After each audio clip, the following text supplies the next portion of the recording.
Mimi nataka niwaeleze jameni, hatuwezi kuruhusu taifa letu lifanyiwe karata ya pata potea. Watu wachukue, wafanye maandamano, walete maafa, walete uharibifu wa mali, wachome manyumba ya serikali, wachome mambo ya serikali kwa sababu ya mambo ya kibinafsi. Has President William Ruto sensed danger in his government? It is no longer a secret that President Ruto has been working tirelessly to revive his legitimacy in Kenya, especially following the Gen Z protest that rocked the nation. This protest pushed the government to the wall, leading to the president dropping the Finance Bill 2024 as predicted by Musalia Mudavadi, who warned that rejecting the bill was akin to Kenyans issuing a vote of no confidence in President Ruto's government. Kwa kimataifa, Finance Bill ikishindwa ama ikiangusha, the net effect kusema ukweli ni kwamba serikali imeng'olewa mamlakani. It is equal to a vote of no confidence in a government. Since the protest, President Ruto has been restructuring his government in hopes of reviving his political career, which many believe is on a life support. This move has led to speculations that the president is worried about becoming a one-term president, something unprecedented in Kenya's history. In this episode, we will examine some of the risky decisions President Ruto is making to ensure he clings to power for at least 10 years instead of 5 years. Number 1. Doing away with his deputy president, Rigathi Gachagua. Reports have emerged that close allies of Deputy President Rigathi Gachagua were behind the Gen Z protest that shook President Ruto's government. It is alleged that these individuals aimed to use the protest to overthrow President Ruto and installed Gachagua as the next president. With such reports circulating, many including senior government officials now perceive the deputy president as President Ruto's number one enemy. Government must speak in one voice. If somebody is here who can reach the deputy president, amwambie let him act foolish na support his president for the total unity this country requires. We don't want to have two national press conferences. President amesema hii, deputy anaenda kusema yake. Whom do we believe? We want only one person to talk. So somebody should advise Gachagua yosadio, yosadisi, ni mtu alifundishwa in the then Kenya Institute of Administration, ambayo watu wanaelewa the code of conduct in the system, pahali watu wanaelewa the commands ya serikali vile inavyotembea, na wakiwa na shida they solve in boardrooms. To address these concerns, President Ruto reportedly acted swiftly through his battalion of 21 MPs and a cabinet secretary nominee who held a secret meeting to discuss the impeachment of Deputy President Rigathi Gachagua.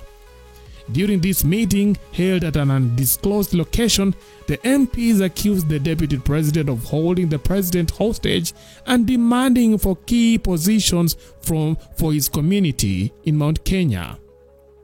Now, this CS nominee claimed that President Ruto was frustrated with his deputy's irresponsible behavior, necessitating an impeachment motion to remove the strongman plotting against the president.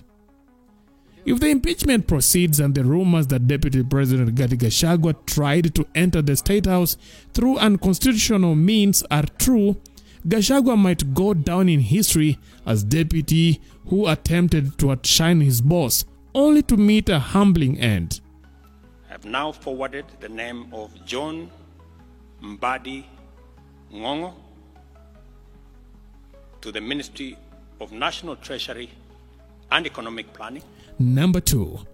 Bringing the opposition on board. This may have been the hardest decision President Ruto has made as president. Previously, he had sworn that he would rather count grains of rice than work with the opposition. There is no way we can agree to a handshake because it has happened before and it ruined this country. It is true we are having challenges in paying salaries. We are having challenges in giving money to governors because the handshake government ruined this economy. They borrowed money left, right, and center.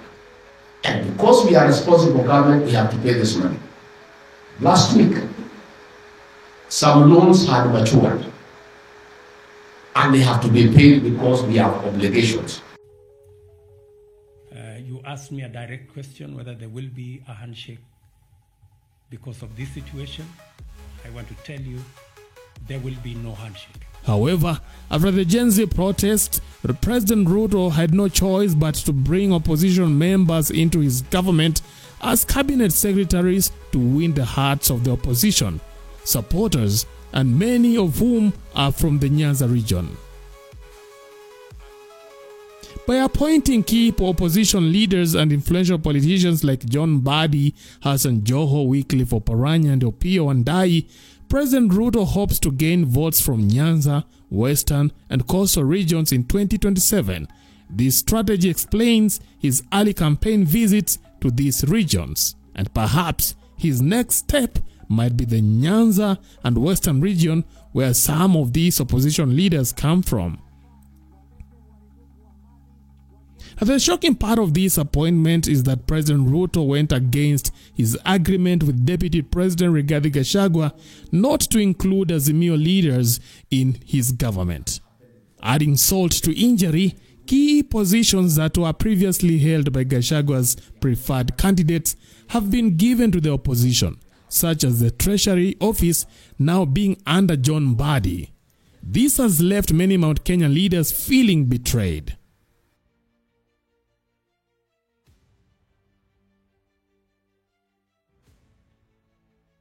Sisi kama watu wa Mount Kenya ametuacha kwa mataa. Saa hii ile ministry, ile wizara mzuri kabisa sasa imechukuliwa na ODM. Wizara ile iko na nguvu sasa imechukuliwa na ODM. Sisi watu wa Mount Kenya ukiangalia ni ministry gani tumepewa, wewe utajiuliza na hiyo inafanyanga nini? Tumepata haujulikani. Hazina nguvu zile tumepewa. Kazi yetu ni kupewa kitabati tuko na bendera lakini hakuna kitu. These developments have led Kenyans to question whether President Ruto can still be trusted in Mount Kenya and he will keep Gachagua as his running mate in 2027. And many believe that since Ruto has shown that he does not wish well for his deputy president from Mount Kenya, he might choose another running mate from Nyanza or Western regions if Gachagua is impeached.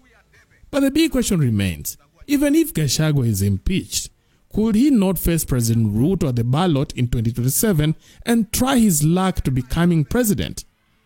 According to Apostle Ndura Waruingi, Gachagua stands no chance of becoming the president of Kenya.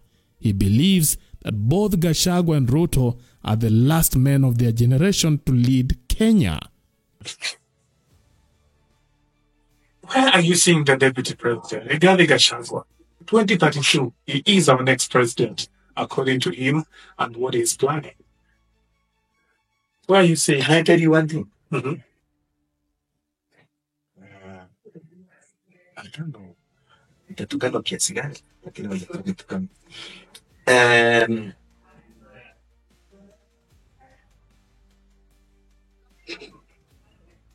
Moi at some point said he will rule this nation for 100 years. Yeah.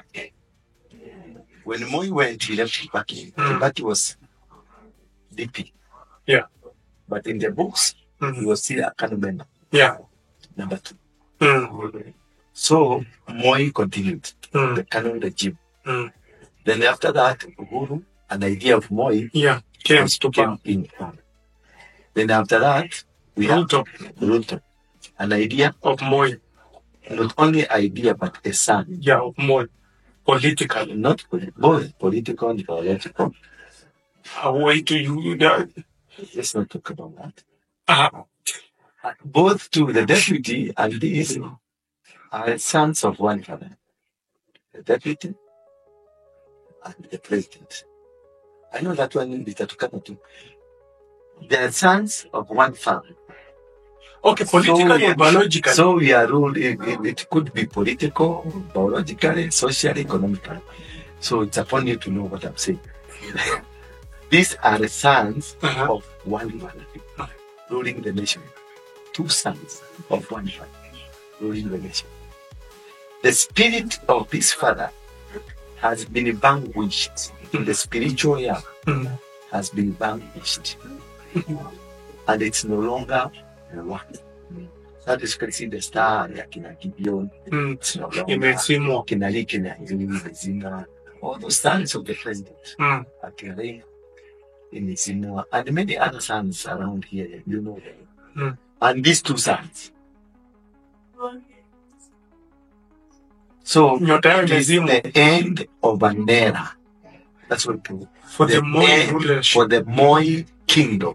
It is the end of an era where Raila has gone because he's part of that kingdom. Uhuru has gone, he's part of that kingdom. Ruto, Gachagua, Gideon, all those people. And the Moi era, Gideon, all gone. Then we are going to create era, the Gen Z era. Now I think you get it. Yeah, I get you. Yes. You got it. So where you don't see the deputy president going to start? If it is an error from that man, then he has no chance. Yes. Yeah, for sure, that one I can get people intentions. No way. The deputy president is a good man. He has begged Kenyans and the youth not to go to the streets. Have you heard him? The deputy president understands the language of the youth. The deputy president is smart in one area. He has been in governance. He's been a DO. There's been the systems. He understands the systems of the government.